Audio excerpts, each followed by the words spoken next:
¿Se escucha ahí? ¿Sí? Bien, buenas tardes entonces, gracias por la invitación a participar en el coloquio. Básicamente, en esta mesa queremos dar un poco una perspectiva sobre la forma en que la evaluación interactúa con aspectos de poder y currículum, pero consideramos ordenarlo para trabajar con 3 niveles distintos. Lo que les voy a presentar yo inicialmente se va a centrar más bien en el nivel macro, de cómo estas evaluaciones se instalan en Chile a partir de la instalación de un modelo de mercado de educación. A continuación, Franz va a hablar más desde la perspectiva docente, por lo que yo no voy a presentar evidencia de investigación mía con respecto a esos testimonios, porque yo creo que él va a dar cuenta de esa dimensión. Y finalmente José Miguel se va a centrar en la mirada de los estudiantes, por lo tanto vamos a ir como de lo macro a lo micro.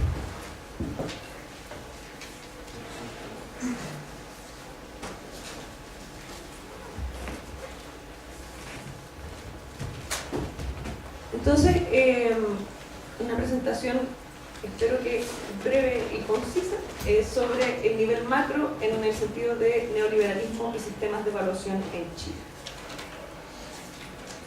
Para entender cómo se instalan estos sistemas de evaluación en Chile, porque los sistemas de evaluación de altas consecuencias en Chile han existido desde el siglo XIX en adelante y han generado consecuencias similares a las de hoy en día, pero creo yo que la diferencia radica en que la ideología neoliberal es mucho más consciente del poder de esas evaluaciones de altas consecuencias para poder dirigir el sistema en una dirección particular. En ese sentido, un año clave es el año 1980, que es cuando empieza una serie de cambios estructurales al sistema educacional en el contexto de la dictadura de Pinochet, donde esto se denomina el proceso de modernización de la educación, que no es otra cosa que la transformación del sistema educacional en un sistema de mercado. Esto en el contexto, ¿cierto?, de un Estado que se desresponsabiliza por la educación en términos de responsabilidad directa, transformándose en un Estado subsidiario, es decir, un Estado que solamente interviene cuando la sociedad no es capaz de hacerse cargo de ciertas funciones. Y por otro lado, en el tránsito de lo que siempre había sido la tradición chilena, que era la tradición de un Estado docente, a lo que pasa a denominarse una sociedad docente. Es decir, aquellos que se hacen cargo de la responsabilidad por la educación pasa a ser la sociedad y principalmente los padres como los clientes del sistema educacional. Y también en el contexto de una gobernanza neoliberal, es decir, que al no haber un control directo desde el Estado, se forman lo que Boll, por ejemplo, va a llamar la gobernanza policéntrica, es decir, el Estado es un actor más dentro de las formas en que se maneja el sistema educacional. Y este sistema educativo como sistema de mercado descansa sobre 2 principios centrales. Uno, el instalar la competencia dentro del sistema educacional a partir principalmente del sistema de voucher. Eso, como quizás varios de ustedes saben, significa que cada estudiante en Chile vale cierto monto de dinero. Por lo tanto, las escuelas no reciben un monto específico, sino que tienen que competir por la matrícula de los estudiantes y por lo tanto tienen que atraer más clientes para tener más dinero, ¿sí? Por lo tanto, se genera un sistema de competencia entre escuelas. Y el otro principio sería el principio de libre elección, es decir, que los padres tienen la posibilidad y el derecho de elegir el establecimiento donde quieren que se eduquen sus hijos y por lo tanto tienen que poder distinguir entre establecimientos de buena o mala calidad. En ese contexto aparece la creación de las escuelas particulares subvencionadas, que es un invento particularmente chileno, y que entonces también empieza con un proceso de privatización del sistema y se genera competencia entre escuelas que tienen diversas características. ¿Cuáles son los supuestos y los supuestos que justifican la creación de un sistema de evaluación cuya primera manifestación es el CIMSE, digamos? Y vamos a ir cuestionando sus supuestos a lo largo de la presentación. El principio de competencia descansa sobre el principio de que mayor competencia se va a dinamizar el mercado educacional. Y eso con los incentivos adecuados, que implica básicamente incentivos monetarios y posibilidades de consecuencias o castigos a partir de los resultados, generaría mayor productividad en el sistema y mayor calidad. Ya esto parte de un supuesto de que los profesores, y esto uno lo puede encontrar en el texto de Joffre, el año 88, que tiene como la versión más dura de lo que sería el modelo de educación de mercado. Descansa sobre el supuesto de que los profesores solo por vocación no lo van a hacer bien, ¿sí? Y que los profesores entonces no lo están haciendo bien y habría que generar mecanismos para incentivar esa mejora. Y por otra parte, el principio de libre elección implica entonces que se provea información para tomar decisiones racionales en relación con las escuelas donde los padres van a educar a sus hijos. Eso entonces justifica la creación de una evaluación que permita generar un indicador de calidad, que viene a ser la primera función, porque después se van agregando distintos propósitos del sistema de medición de la calidad de la educación, el CIMSE, en el sentido de informar la oferta educativa para que los padres entonces pudieran elegir una buena escuela. Esos son los supuestos sobre los que descansa ese modelo. Eso provoca, vamos a ver un poco como la cronología de los sistemas de evaluación en Chile para que veamos básicamente cómo esto va aumentando, digamos, y cómo hoy día estamos en el contexto de una escuela que vive sobreevaluada y que vive invadida por la evaluación. Y además esto, bueno, abajo están tres categorías, que es relacionado con una cronología que establece Cristian Beley, que nos permite ver que no es que una vez que se supera la dictadura se supera el mercado, sino que a la inversa los gobiernos civiles post-dictadura intensifican ese modelo a través de la búsqueda de un modelo de tercera vía, es decir, que mantiene el mercado pero que busca ciertas regulaciones desde el Estado, y el último periodo que Beley llama el Estado evaluador, que se refiere a todo lo de los sistemas de aseguramiento de la calidad. Entonces, en el primer periodo tenemos entonces el diseño inicial del CIMSE el año 88, en que todavía estaba a cargo de la Universidad Católica, y que implicaba una prueba censal, es decir, que se toma toda la población de estudiantes de cada uno de los niveles en Chile, y consideraba los niveles de cuarto y octavo de primaria, segundo de secundaria posteriormente, y antes se realizaba más que un test por año, un nivel por año. Se considera lenguaje y matemáticas más ciencias e historia en los niveles de primaria. El año 90 está la Ley Orgánica Constitucional de Enseñanza, que está dentro de las leyes de amarre de la dictadura, es decir, leyes que se aprobaron días antes que terminara la dictadura para asegurar el funcionamiento, la continuidad del mismo sistema.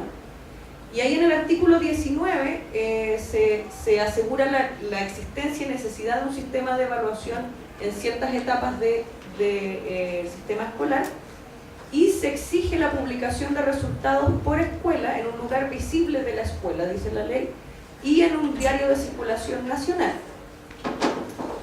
Sin embargo, por razones que a mí me ha costado mucho indagar entrevistando gente de la élite política, ese requerimiento de la LOCE no se cumple hasta el año 95, que es cuando se empiezan a publicar los resultados. Básicamente algunas de las justificaciones que me han dado es que entre el 90 y el 95 se hace el traspaso de competencia, digamos, de la Católica al Ministerio, que pasa a hacerse cargo directamente de la administración del CIMS. Y junto con eso, el 95-96 comienzan los incentivos asociados a CIMS. El primero de esos tiene que ver con el bono SNED del Sistema Nacional de Excelencia al Desempeño, que es un bono colectivo en el fondo, que a partir de la mejora de resultados CIMSE, la escuela recibe un incentivo colectivo que se distribuye entre los profesores. Eso responde a que los profesores por un buen rato no aceptaron la idea de incentivos individuales, porque eso iba a incentivar la competencia entre profesores en lugar de una mirada más de comunidad profesional. El 97 también empezamos a participar de iniciativas de organizaciones internacionales en evaluación, en este caso de la UNESCO. Después empezamos a participar en TIMSS, que es una evaluación de matemática y ciencia internacional. Y en esa misma época, en el 99-2000, empiezan las primeras olas de crítica al CIMSE, pero una crítica muy desde lo técnico. O sea que hay que mejorar la posibilidad de comparabilidad de los resultados en el tiempo, pero ninguna crítica de fondo al modelo sobre el cual se sustentaba esta evaluación. Y lo otro interesante es que empieza el uso político de los resultados, es decir, por ejemplo, uno encuentra artículos de Libertad y Desarrollo, que es un centro de pensamiento neoliberal, indicando el fracaso de la reforma de los 90 por el estancamiento de los resultados CIMSE. Lo irónico, digamos, que las críticas técnicas decían que era imposible hacer comparación de resultados y progresión de resultados técnicamente en los años anteriores, pero esos son los argumentos que se utilizan para hacer esta crítica política. Después empezamos a participar en PISA, otra evaluación internacional, y bueno, yo les decía, cierto, que hasta ese momento había una oposición sostenida de los profesores a incentivos individuales, hasta que a partir del año 2002, sobre la base de un proceso de participación del Colegio de Profesores en conjunto con académicos y el Ministerio, se empieza a concordar lo que se transforma posteriormente en el Marco para la Buena Enseñanza, que parte como un proceso consensuado, digamos, y que los que participaron en ese contexto lo consideran de esa manera, y a partir del cual se diseñó el primer incentivo individual, que es la asignación de excelencia pedagógica. Era un proceso de participación voluntaria y los profesores obtenían un bono que duraba inicialmente 10 años, si no me equivoco, a partir de esa evaluación. Sin embargo, el año inmediatamente posterior, a partir de eso aparece la evaluación docente obligatoria, ¿sí? Por lo tanto, los docentes empiezan a ser también evaluados. Junto con eso, el año 2003 se genera la primera comisión de expertos del CIMSE, pero simplemente se hacen cargo, o principalmente se hacen cargo del mejoramiento técnico de la evaluación, sin cuestionar de nuevo sus bases, y se empiezan a entregar los resultados con niveles de logro, en la idea de que el CIMSE retroalimentara un poco más las prácticas. Hay otro bono también individual, que es la asignación al desempeño individual, no me acuerdo ahí de qué significaba, pero es otro incentivo asociado a evaluaciones para los profesores. En 2006 empieza a aumentar la frecuencia del CIMSE. O sea, vayan fijándose cómo acá nos empezamos a encontrar cada vez con más evaluaciones. Empieza a tomarse cuarto básico todos los años, además de octavo o segundo medio. Se sigue participando en las evaluaciones internacionales de la UNESCO.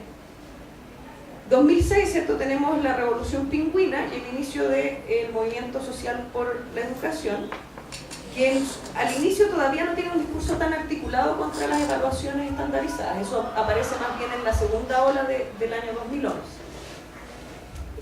Paradójicamente, digamos, este movimiento que está cuestionando las bases del sistema, se responde a este movimiento intensificando ese modelo a partir de evaluaciones. El 2008 aparece, cierto, más incentivos a partir de la ley de subvención escolar preferencial, en que las escuelas ahora tenían que comprometer ciertas metas de mejoramiento asociadas a resultados CIMSE y que estaban asociadas a recursos para la escuela. Entonces, esta evaluación, además, el CIMSE particularmente empieza a tener cada vez más consecuencias asociadas y por lo tanto una evaluación en la que las escuelas y los profesores se juegan mucho. Junto con eso aparece ese mismo año la prueba Inicia para la formación inicial docente. Entonces hay otro campo que se empieza a colonizar a partir de la evaluación, que en un inicio era voluntaria, así como varias cosas partieron de esa manera, digamos, en la evaluación. El año 2009 tenemos la promulgación de la Ley General de Educación, que todos creo recordamos la foto de las manos tomadas, digamos, en que se señala que hay un acuerdo político, digamos, entre los distintos sectores, que se supone que estaría basado en el Consejo Asesor Presidencial, que sin embargo sabemos que cuyo informe final, digamos, fue rechazado por los estudiantes, que fueron los protagonistas del movimiento social por la educación, y también no fue respaldado por los profesores. Sin embargo, se utilizó como base de todas maneras. Y como decía, se intensifican las medidas, por ejemplo, a partir de la creación del sistema de ordenación de escuelas, que dicha clasificación responde en un 65% a los resultados del CIMSE. Entonces, cada vez esta evaluación tiene más peso como eje articulador del sistema de mercado en educación. En 2010 ya es un poco la locura de la frecuencia de las pruebas, cuando tenemos el gobierno conservador, el único gobierno de derecha del último tiempo, en que se agregan más niveles a la evaluación, segundo básico y sexto básico, se agregan las áreas de inglés y de educación física, y llegamos a un punto en que el año 2014 hubo 17 pruebas en un año. Solo de CIMSE, o sea, agreguen a eso evaluación docente y todos los otros dispositivos. Frente a eso, el 2013 ya podemos hablar de una mirada más articulada de crítica al CIMSE. Es el año en que empieza el movimiento actual CIMSE y el primer boicot al CIMSE por parte de los estudiantes secundarios, varios de ellos de liceos emblemáticos. En ese contexto, el año 2014 se forma una segunda comisión CIMSE. Sin embargo, los integrantes de esa comisión, al igual que en la comisión 2003, son personas que han sido coordinadores nacionales del CIMSE, que son miembros de los centros de medición que han ganado licitaciones del CIMSE, representantes de fundaciones de educación privadas, y por lo tanto la representatividad y de miembros del sistema público y de la voz de los docentes está muy disminuida porque hay en general un representante del colegio de profesores y nada más.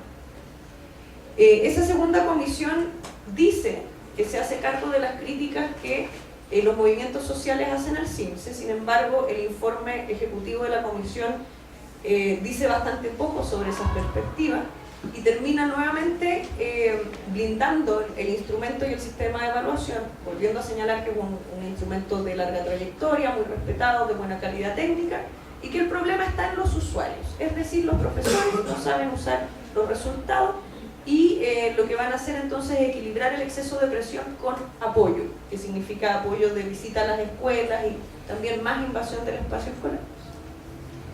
Luego tenemos la ley de carrera docente de manera reciente, donde la prueba inicia se vuelve obligatoria y empieza este año como obligatoria, y además aparece el tema de los salarios condicionados a avances por tramos de acuerdo a resultados de evaluación. Y además tenemos ahora la primera participación en otra evaluación internacional. Entonces, si ustedes se dan cuenta, desde la lógica que se instala a partir de la necesidad de contar con sistemas de evaluación, tenemos un sistema que está extremadamente cargado de evaluaciones con consecuencias.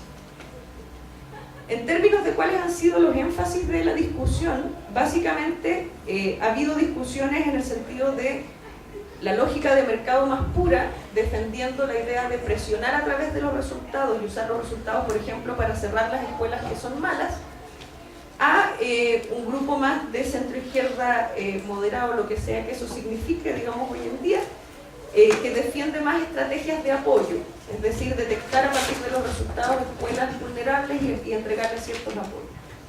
Y el discurso actual es equilibrar esas dos cosas. Sin embargo, en ningún momento se han hecho cargo de un cuestionamiento radical del modelo, es decir, sobre qué base ideológica y política está instalado este sistema y si el sistema quiere o necesita una evaluación de este tipo. Entonces, este es un poco el escenario, digamos. O sea, tenemos a la escuela pública rodeada de evaluaciones, que si bien a partir de la comisión CIMSE, por ejemplo, se redujo el número de pruebas, este año hubo 9 pruebas de todas maneras, con cosas como los salarios, la competencia, la estabilidad laboral condicionadas a resultados de evaluación, y eso sin haber mencionado, por ejemplo, la presión que ejerce la PSU también, o las pruebas locales, o sea, a nivel municipal también llegan pruebas a las escuelas, que son finalmente ensayos para el CIMSE, y hay ensayos internos dentro de las escuelas. Entonces la escuela ha llegado a estructurarse a partir de cuántas evaluaciones hay que dar en el año, provocando una pérdida de sentido de lo que se está haciendo. Quiero mostrarles esto, que es de una foto de una pancarta, digamos, de una marcha del año 2011, que refleja un poco cómo la evaluación ha ido alterando la lógica de la escuela. Probablemente no ven desde ahí lo que dice, pero es una conversación entre un profesor y una estudiante, y la estudiante dice: profesor, ¿cuál es el horario de este año? Y el profesor le responde: lunes, preparación CIMSE; martes, preparar prueba PISA; miércoles, prueba QUET; jueves, prueba TIC; viernes, prueba, y así distintas evaluaciones. Y la estudiante pregunta: ¿y cuándo vamos a tener clases normales? O sea, ¿cuándo hay tiempo para el aprendizaje en lugar de estar entrenando para responder a estos dispositivos con consecuencias? Entonces, como para plantear ciertas reflexiones que después podemos ampliar en la discusión, me interesa plantear cierto cuestionamiento a los supuestos sobre los cuales descansa esta idea de la evaluación como necesaria en un modelo de mercado en educación. El primer supuesto que teníamos, ¿cierto?, es que mayor competencia generaba mayor calidad. Pero ahí lo que nos preguntamos, y este es un chiste bastante conocido, digamos, en internet, en que se habla de que para que la evaluación sea justa todos tenemos que presentar el mismo examen, y le pide a animales con características muy distintas que suban el árbol, y esa es la prueba. En el sentido de comparación entre quiénes y comparación de qué. O sea, de qué base de igualdad de condiciones estamos partiendo antes de competir. Acá tenemos los resultados de una investigación de Donoso y House, en que se señala que básicamente la variable socioeconómica es el factor determinante en los resultados, ¿sí? La dependencia de la escuela, es decir, si es privada con aportes del Estado plenamente estatal, pierde fuerza, ya que controlados, pues, y eso pese a que a nivel de imagen pública se ha generado esta idea de que lo privado es mejor y de que mientras más pago, mejor educación obtengo, ya que controlados por el valor de las mensualidades, la eficiencia de los resultados favorece a los establecimientos que atienden a población más vulnerable. En este marco destacan dos aspectos: los establecimientos municipales son eficientes para el sector más pobre de la población, y segundo, en los niveles socioeconómicos en los que hay plena competencia, o sea, en los que puede funcionar ese mercado, la dependencia del establecimiento es secundaria, siendo el nivel socioeconómico el factor explicativo dominante. Por lo tanto, el supuesto de igualdad de condiciones para la competencia se elimina. Pese a eso, nos encontramos todos los años con publicaciones en los medios de este tipo, digamos, estas son publicaciones de este año. Estos son los 20 mejores colegios en resultados de la prueba en segundo medio, en donde se pone en un mismo ranking escuelas privadas, particulares subvencionadas y municipales. Eso ha generado cambios en relación a lo que ha pasado con la matrícula de la educación pública, que hasta antes de la dictadura era la que predominaba, mientras que hoy día nos hemos encontrado con una reducción de la matrícula, en que la gran mayoría de la matrícula en Chile, y eso es excepcional, digamos, a nivel latinoamericano, es la matrícula de educación privada, especialmente en los particulares subvencionados. Junto con eso, por ejemplo, la distribución de los recursos por el bono SNED, por primera vez este año, benefició más a escuelas privadas que a escuelas públicas. Por lo tanto, ¿qué tanto se está beneficiando aquí la educación pública o se la está haciendo fracasar a propósito? Es algo que nos deberíamos preguntar. Otra creencia que está súper arraigada es creer que las cosas van a mejorar porque las evaluamos. Un ejemplo muy ilustrativo de eso es que los profesores en la disputa por la carrera docente señalaron que ellos consideraban que no había una consideración del trabajo colaborativo y del trabajo fuera de aula, y la solución que se dio a eso fue incorporar esos elementos en la evaluación docente. Entonces, creer que sin generar las condiciones necesarias para ese trabajo colaborativo se empieza a vigilar ese elemento, eso va a generar una mejora. La evaluación de altas consecuencias, y eso a nivel internacional y no solo a nivel de la evidencia que hay en Chile, está reconocido desde hace bastante tiempo y de forma creciente, que la evaluación de altas consecuencias genera agotamiento en los actores de la comunidad escolar, emociones negativas, reduce el currículum, y diría yo que genera el currículum, de hecho, porque se termina enseñando aquello que se evalúa, promueve aprendizaje superficial y en función de la evaluación, genera distorsiones y perversiones en el sistema en función de jugar el juego, genera artificialidad y estigmatiza a aquellos que son mal evaluados. En Chile se repite la evidencia en este sentido en investigaciones más recientes, y además hay evidencia de que estos resultados estigmatizan y desmotivan a las escuelas en lugar de mejorar la calidad. Es decir, las escuelas que tienen condiciones más complejas hacen sus mejores esfuerzos y están convencidas de hacer su mejor esfuerzo, pero al evaluarlas con la misma vara reciben todos los años un resultado que les dice que lo están haciendo mal, por lo tanto se genera desmotivación. Esto como para corroborar, digamos, esa evidencia a nivel más macro. La encuesta CIDE de la Universidad Alberto Hurtado del año 2012 destaca algunos aspectos como los siguientes. Gran parte de los docentes y una parte de los directores reconoce que el CIMSE genera un aumento del estrés y la ansiedad de profesores frente a la presión por los resultados académicos,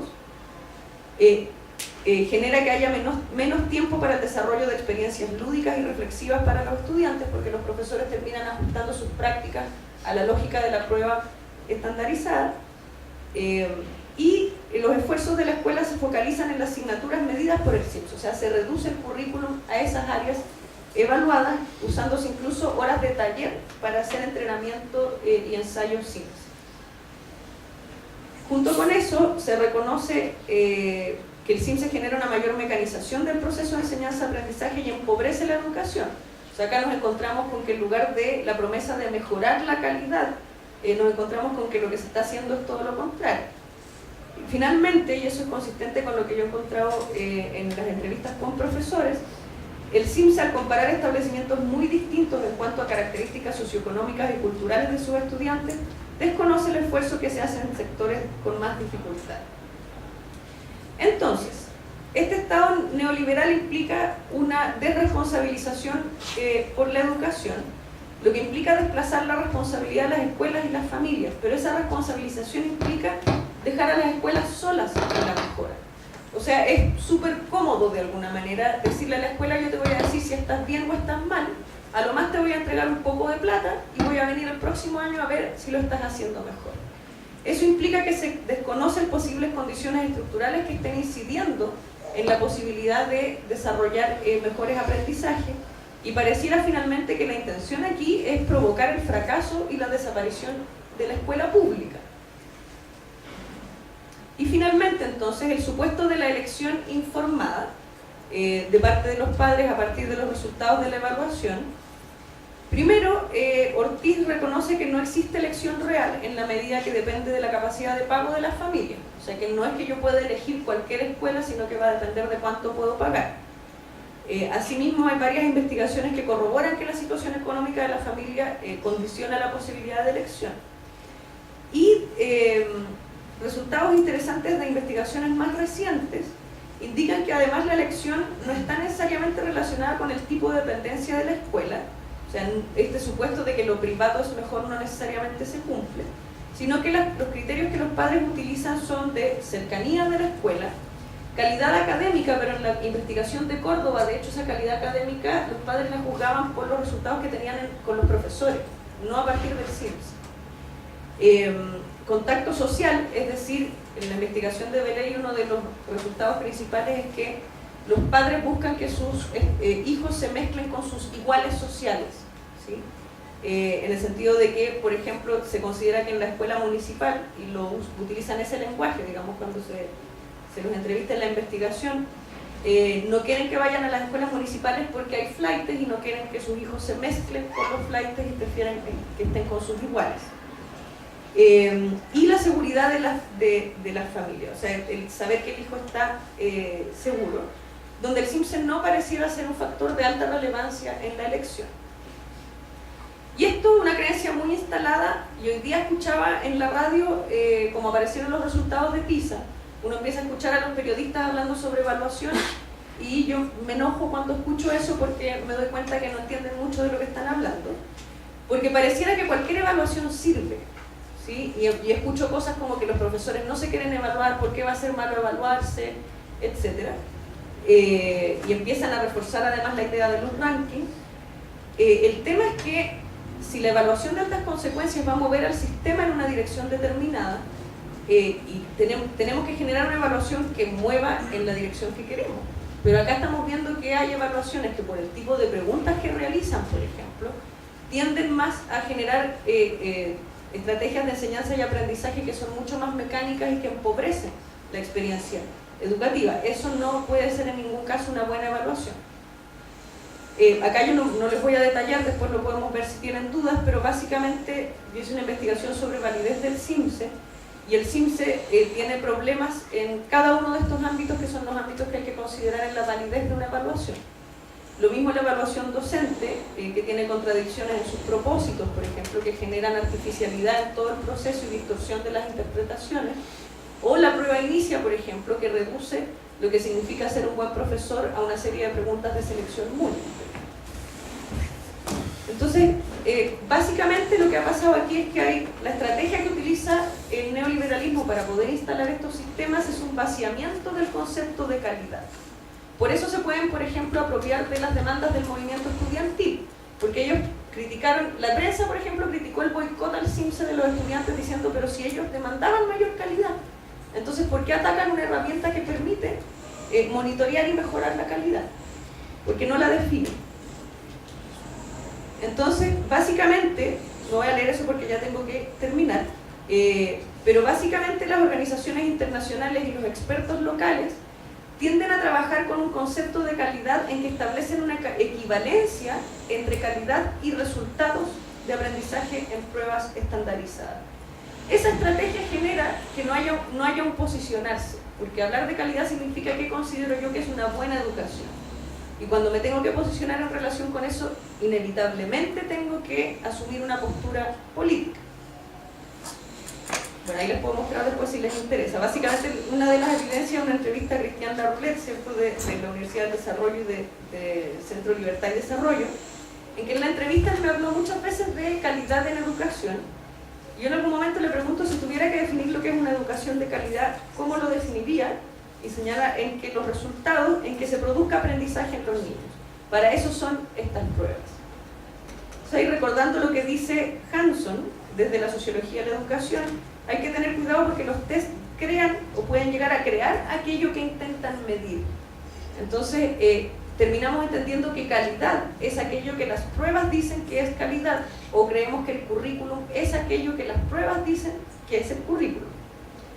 Y en ese sentido, dentro de los sistemas neoliberales hay autores que consideran que en estos sistemas, por la descentralización o la ilusión de descentralización que implican estos sistemas, estas evaluaciones sirven para mantener un control a distancia a partir de las evaluaciones.